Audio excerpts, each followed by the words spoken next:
한국요양선교회 송년 감사회로 모이신 목사님 한 분 한 분을 주님의 이름으로 환영하며 주 안에서 사랑하고 축복합니다. 아멘. 사랑하고 축복합니다. 아멘. 네, 오늘 제목이 그날입니다. 사람마다 생각나는 그날이 있겠지요.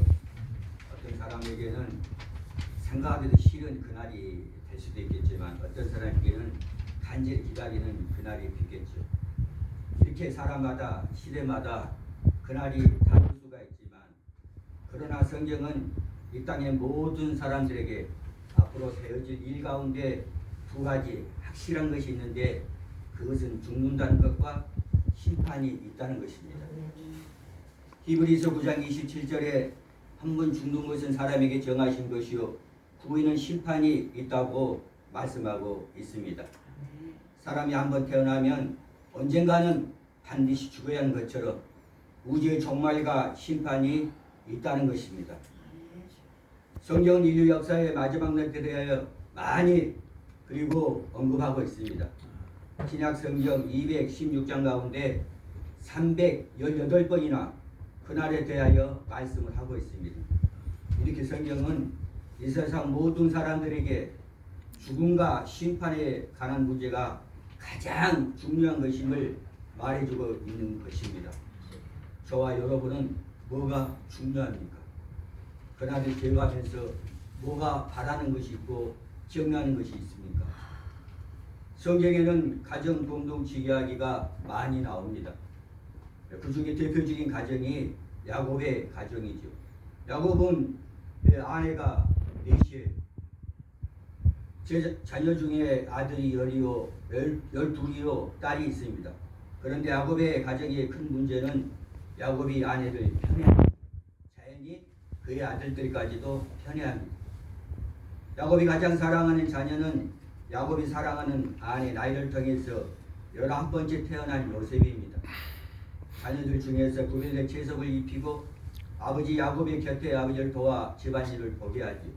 자연히 어떻게 됩니까? 형들에게 따돌림을 당하고 시기와 질투의 대상이 되기도 하죠. 어느 날 요셉이 꿈을 꿉니다.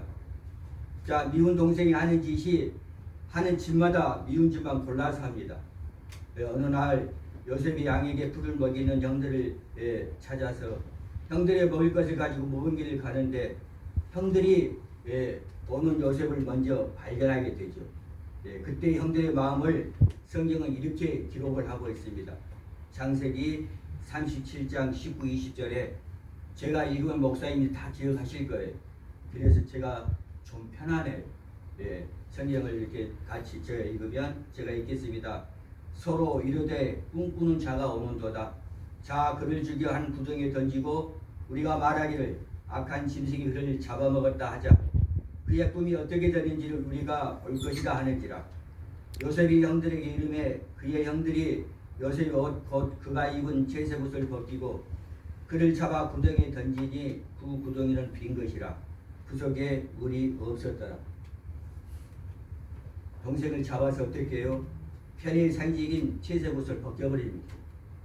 요셉이 가진 모든 권위를 형들의 힘으로 벗겨버립니다. 알몸뚱이죠. 그 알몸뚱이 요셉을 어떻게 합니까? 노예로 팔아버립니다. 노예의 특징 중 하나는 노예는 자기 것을 가질 수가 없습니다. 모든 것을 다 형들에 의해서 베껴지고 버려지고 목숨까지도 어떻게 해요? 그것도 부족해서 요셉은 억울하게 감옥에 들어가지. 감옥에서도 오랜 세월 마음고생을 합니다. 술 맡은 간원장이 이제나 오나 저제나 오나 기다리지요. 내가 해놓은 것이 있는데 나를 구해줄 사람이 그 시간을 기다리는 것이죠. 이런 과정을 통해서 요셉은 애굽의 총리가 됩니다. 우리가 알기로 요셉이 시기로 노예에 팔려서 형들의 시기로 노예로 팔려서 감옥까지 가는 고생을 하다가 하나님 은혜로 애굽의 총리가 되었다. 고생 끝에 애굽 총리가 되었다. 이렇게 보면 예수를 잘 믿으면 부와 권력을 가지게 된다고 말할 수밖에 없지요. 그런데 하나님의 구원의 계획은 여기까지가 전부가 아닙니다. 창세기 45장 5절에 보니까 제가 읽겠습니다. 당신들이 나를 이곳에 팔았다고 해서 근심하지 마소서, 한탄하지 마소서. 하나님의 생명을 구원하시라고 나를 당신들보다 먼저 보내셨나이다. 하나님 누군가의 생명을 구원하시려고 나를 먼저 보내셨나이다. 이 말씀을 목사님들이 새기시기 바랍니다. 요셉의 형들은 요셉에게 용서를 받았지만 믿지를 못하지요. 창세기 50장 15절에 보니까 이렇게 얘기합니다. 요셉의 형제들이 그들의 아버지가 죽었음을 보고 말하되 요셉이 혹시 우리를 미워하여 우리가 그에게 행한 모든 악을 다 갚지나 아니할까 하고, 저 언젠가는 우리가 그에게 행한 모든 악을 다 갚지나 아니할까 하고, 요셉에게 하나님의 사랑을 들었지만 용서를 받았지만 자기들이 지은 지가 너무 크다는 인간적인 계산으로 복음이 형들의 마음에 믿어지지가 않는 것입니다. 우리도 그렇잖아요. 하나님 우리를 다 용서하셨지만 내가 지은 죄가 너무 많기 때문에 내 생각이 그 죄에 매몰려 있을 때가 너무나 많습니다. 신학에 와서도 요셉이 형들과 같은 사람이 있습니다. 누굽니까? 사도 바울입니다. 바울은 예수에 대해서 누구보다도 많이 들었죠. 그는 율법학자였습니다. 예수에 대해서 들으면 들을수도 율법에 비추어볼 때 예수는 하나님부터 조처를 받아 십자가에 죽는 것이 마땅한 것이라고 치부해버립니다. 예수를 추종하는 무리들이 불쌍히 보여서 잡아서 말로 해보고 해법도 해봤지만 돌에 맞아 죽어가면서도 예수는 그리스도입니다라고 증거하며 오히려 자기를 향해 돌을 던지는 사람들을 위해 기도하며 죽어갑니다. 이걸 누가 봅니까? 사도 바울이 보죠.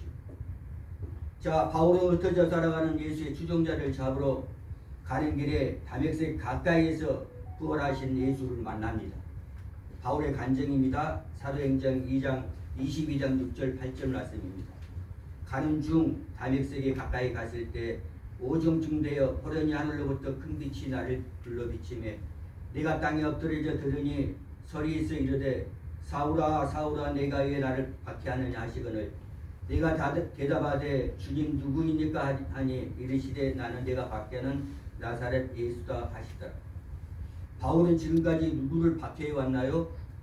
바울은 예수를 여러 번 죽였지만 그런데 자신이 지금 살아있는 것입니다. 율법대로 하자면 예수님을 대적한 자신이 죽어야 하는데 하나님을 대적했는데 자신은 살아있고 결국 내 지식이 예수를 죽였구나. 이후에 바울의 이런 고백을 합니다. 빌립보서 3장 8절이죠. 또한 모든 것을 해로 여김은 내 주 그리스도를 예수로 아는 지식이 가장 고상함을 인함이라.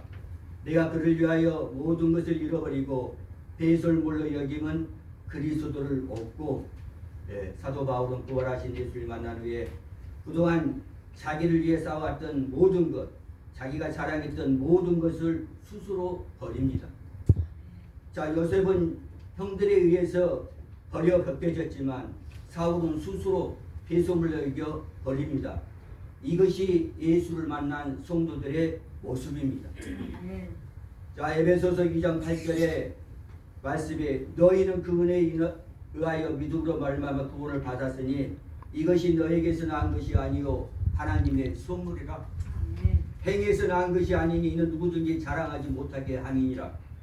여러분, 구원 받았다고 감히 하나님 앞에서 자랑하지 말라는 것입니다. 내가 봉사를 하고 내가 하나님이 이렇게 사랑하는 줄 하나님 아시잖아요.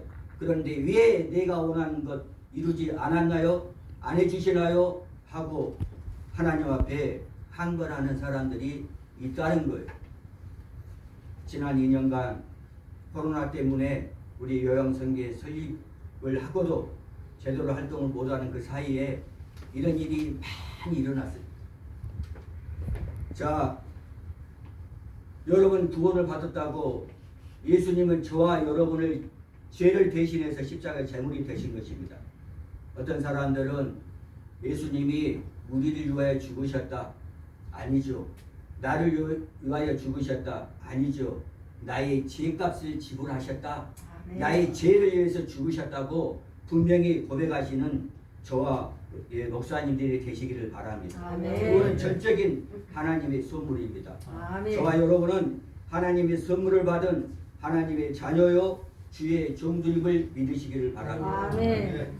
사도 바울의 고백에 의하면 저와 여러분은 하나님의 빚진 자입니다.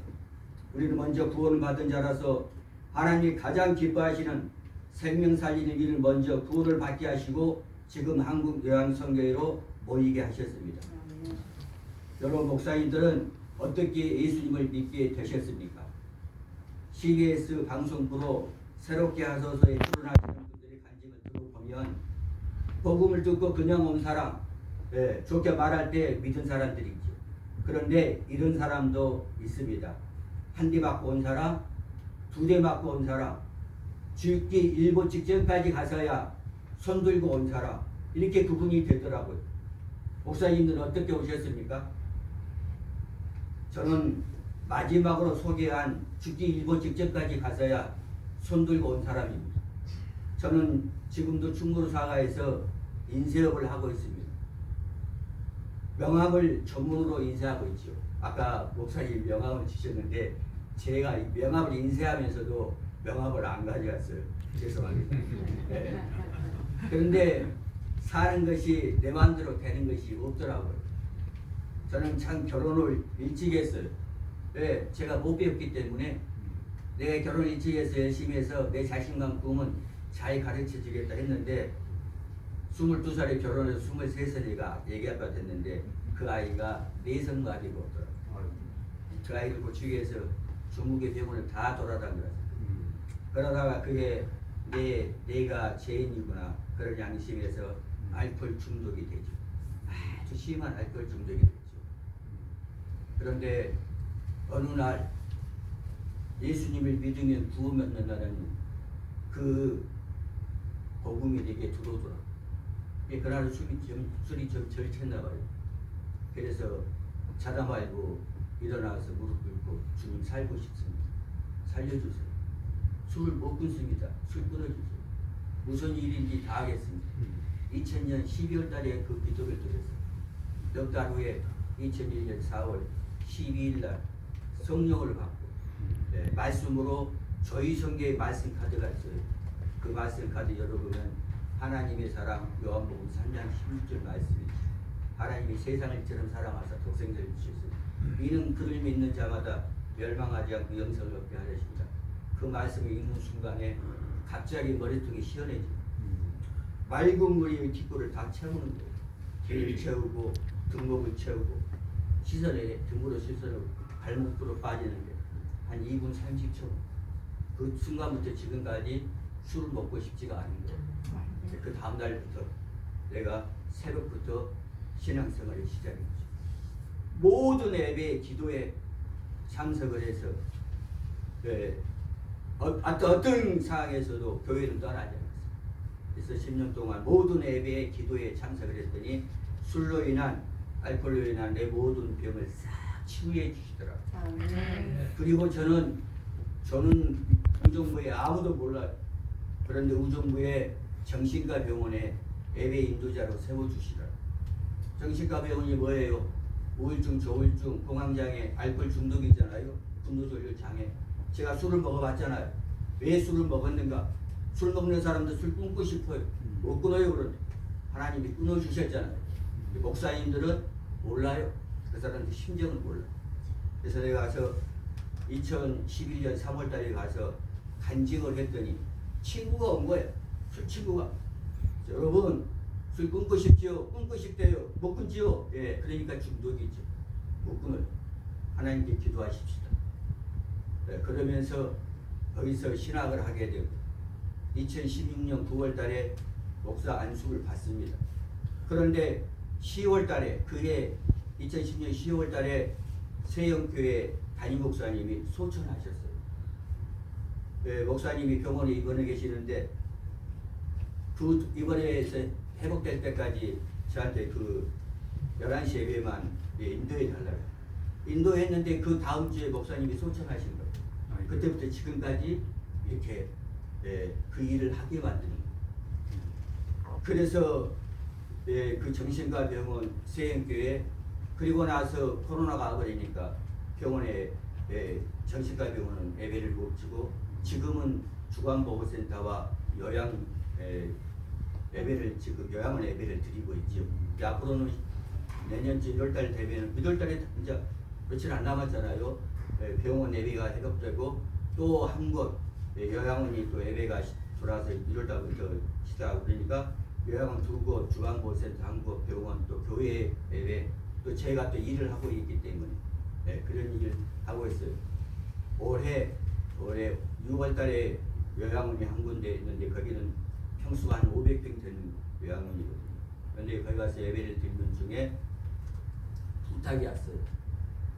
시골에 계신 아버지가 지금 암으로 돌아가시게 생겼는데 하나님을 믿게 해달라. 구원의 확신을 갖게 해달라고.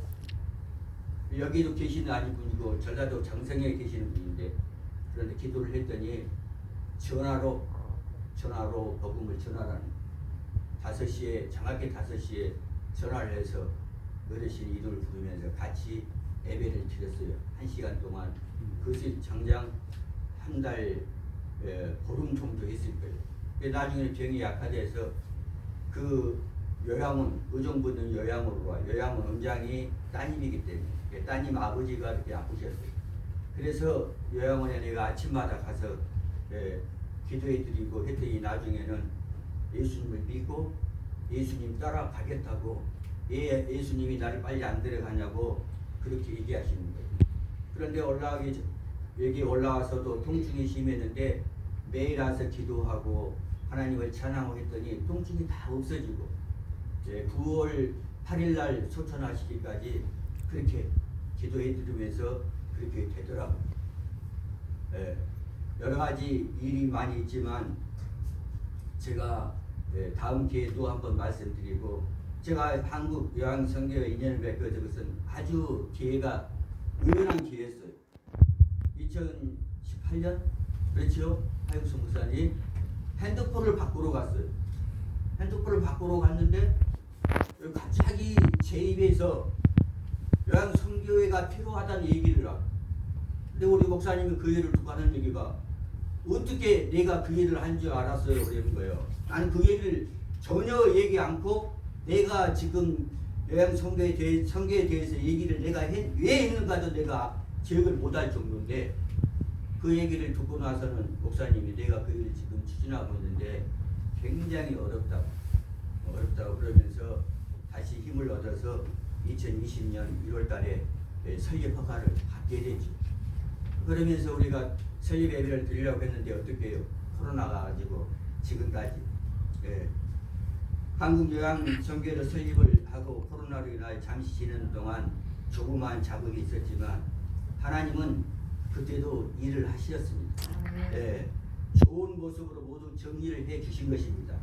감사한 것은 코로나로 인하여 잠시 주춤하는 사이에 공동체의 보충 활동과 털어낸 것을 정리하게 하셨다는 것에 감사를 드립니다.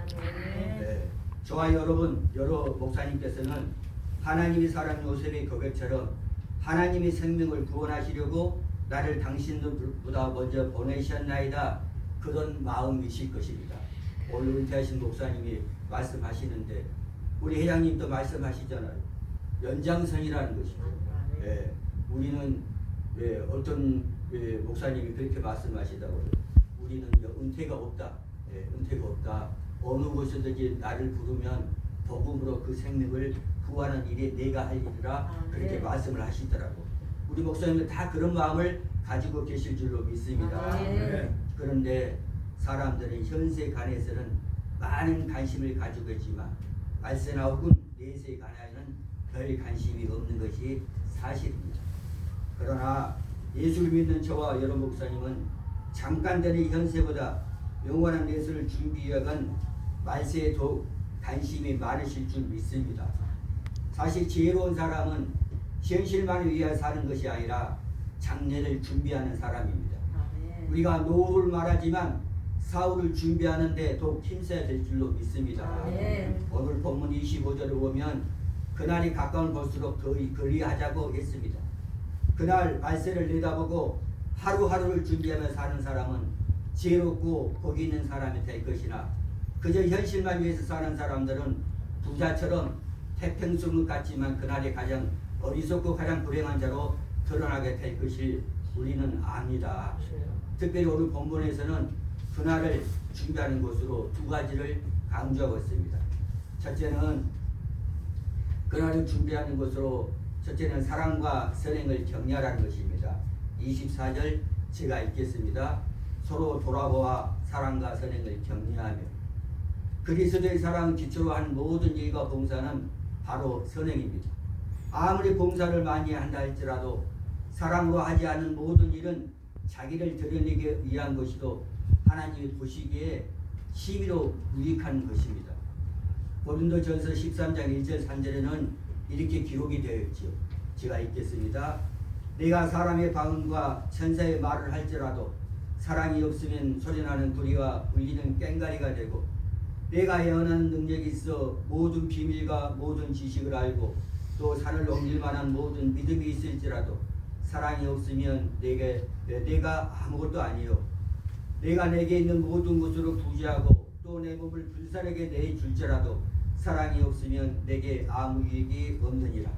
그런즉 믿음, 소망, 사랑이 이 세 가지는 항상 있을 것인데 그 중에 제일은 사랑이라. 사랑은 하나님께서 저와 우리 목사님께 주시는 가장 큰 복입니다. 그런데 말세의 징조 가운데 하나가 바로 사랑이 점점 식어간다는 것입니다. 마태복음 24장 12절에 이렇게 말씀합니다. 불법이 성함으로 많은 사람의 사랑이 식어지리라.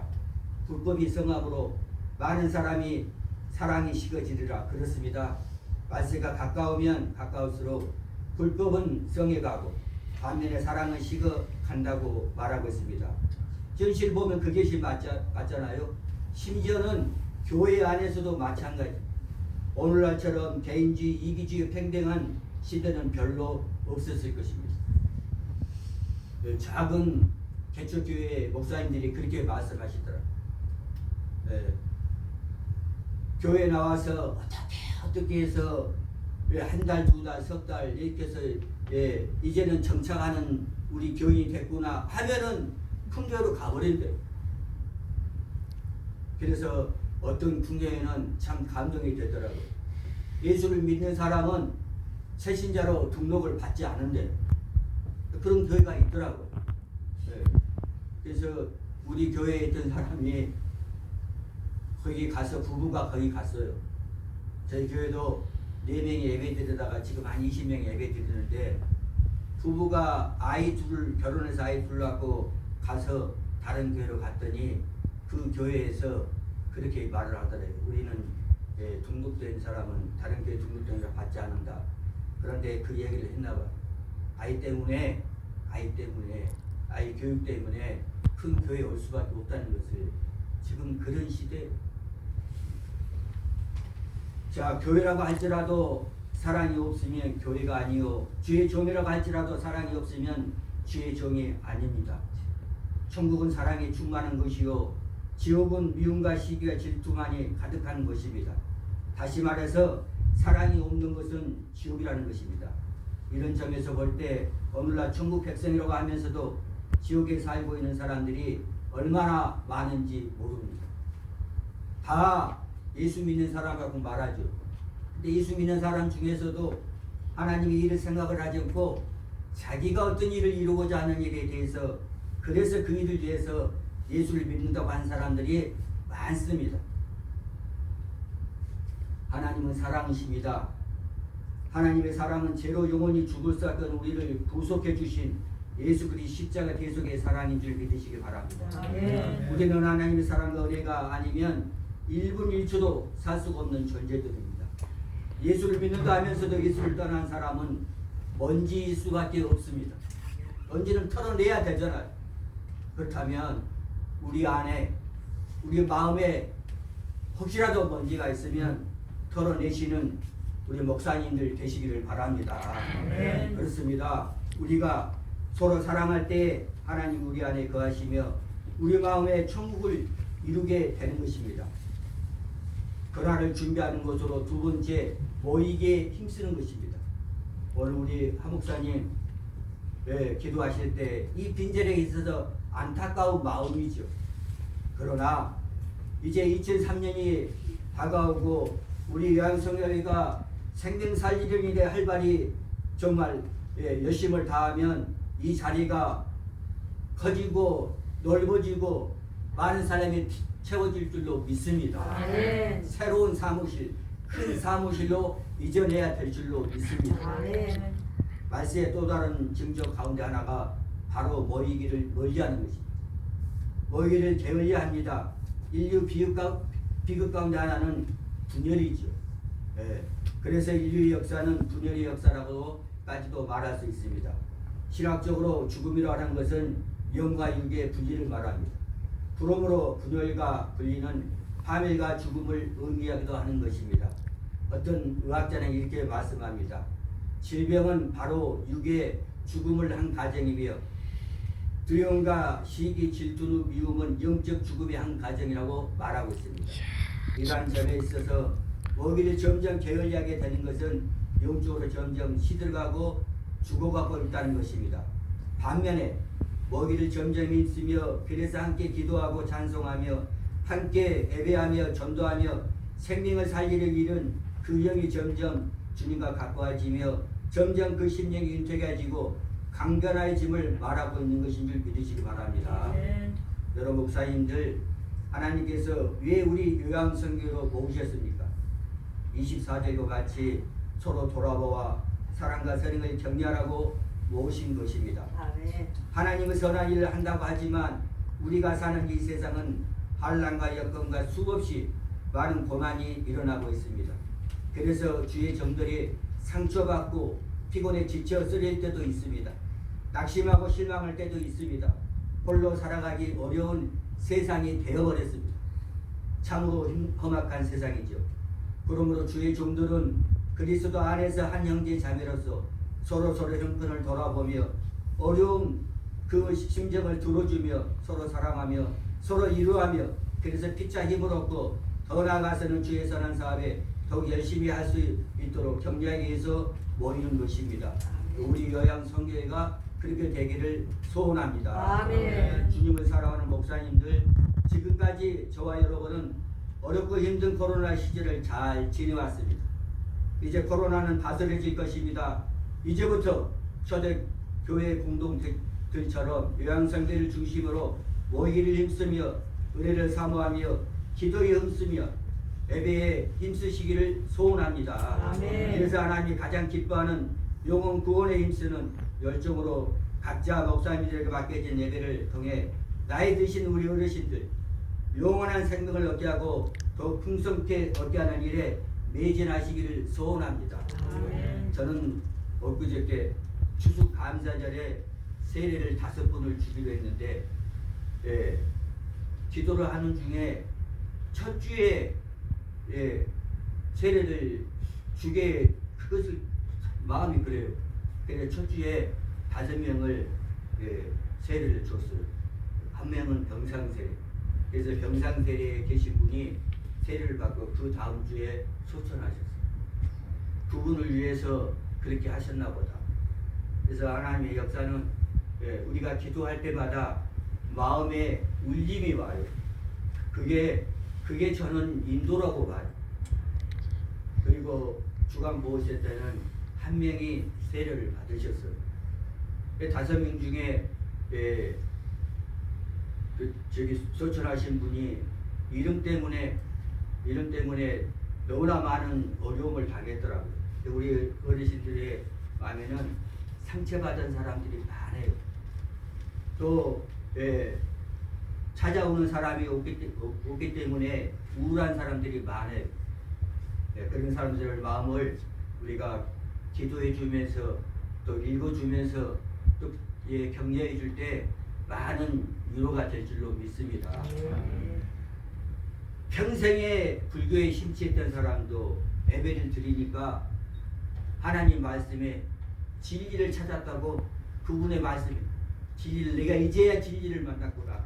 이제야 진리를 찾았구나. 그러면서 예배에 그렇게 참석할 때 보면 하나님 말씀은 살아있고 운동력이 있다는 것이 확실히 느껴지는 거예요. 이제는 저와 여러 목사님들이 영적으로 수적으로 부흥하는 2024년을 바라보며 생명 살리는 요양선교회로 하나님께서 오늘 이 시대에 맡겨주신 선교와 교육과 봉사와 생명 살리는 큰 역사를 넉넉히 감당하고 나아갈 수 있기를 주님의 이름으로 축복합니다. 아멘. 마치겠습니다.